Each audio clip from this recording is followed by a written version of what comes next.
Hi, I'm Dylan Cashin, and I'm a junior at East Hampton High School, and I will be discussing sugar kelp in biofuel production for my science research class. So I'm working with the species sugar kelp. Sugar kelp has a variety of net benefits to its aquatic environment, including taking in carbon and also excess pollutants that disturb the water quality, and also limits greenhouse gases because of its ability to sequester carbon. It also mitigates ocean acidification and creates a habitat for for the animals in this environment. So sugar kelp farms have many benefits, and also is a viable choice for biofuel production. Uh, Biofuel production for kelp is a really strong competitor in this field because of its biological build of a high water concentration and carbohydrate percentage within this build, and also a low ligand content that makes the kelp easy to break down and an easier production for biofuel. Sugar kelp does grow in the oceans, so it does not have the same competition for agricultural products that other competitors in this field have, like corn or soybeans, and don't use the same amount of fresh water and fertilizer that these other plants do use.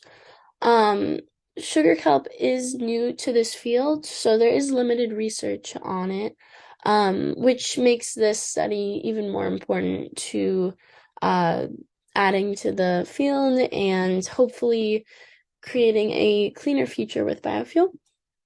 My research question is, what water conditions create the most viable kelp for biofuel production? This fills the gap of uh, other studies that have performed which water conditions create the most biomass efficient or biomass growing kelp. But this is looking at a variety of different characteristics like water percentage and carbohydrate percentage that are ideal to the biofuel production process, but also looking at the biomass and uh, weights for the kelp. So, my project entails uh, the kelp lines being in the nursery for 8 weeks. That's the control for my experiment. All of them being raised in the same nursery with the same conditions, same temperature, and then being deployed in different locations with different water conditions that will help to test which water conditions are the most efficient for growing kelp for biofuel production. The certain uh, characteristics I'll be looking at is the pH, temperature, salinity, dissolved oxygen levels, and also the pollutants within the water and their effect on how my kelp grows for biofuel production. Um, and yeah, so currently, my projects have for my project, my kelp lines were deployed January 3rd, 2023, and I am in the process of collecting data for my experiment, but I have not had any sufficient data yet since I am less than a month in.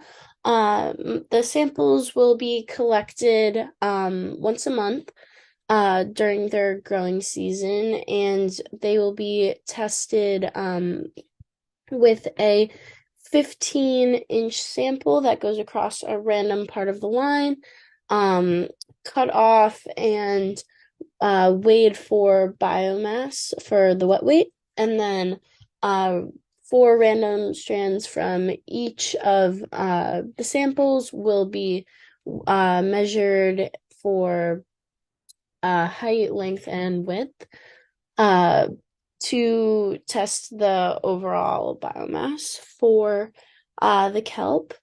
And eventually, the water percentage will also be measured by measuring the difference between their wet weights and dry weights. For the future, I would like to do a nutrient analysis on my kelp samples by drying and grinding them and sending them to a proper lab to see the carbon, nitrogen levels to test the efficiency the kelp may have in biofuel production.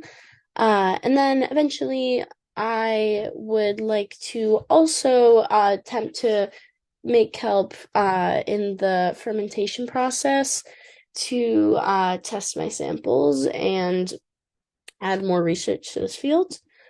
And for my relevance to the field, uh, biofuels are a really big step into the future for green planet. And with the decline of fossil fuels and the rise of climate change, carbon emissions and greenhouse gases are just not cannot happen anymore. And the use of biofuels can create a carbon-free source and um, have sustainable bioenergy be more sustainable for this day and age. Thank you.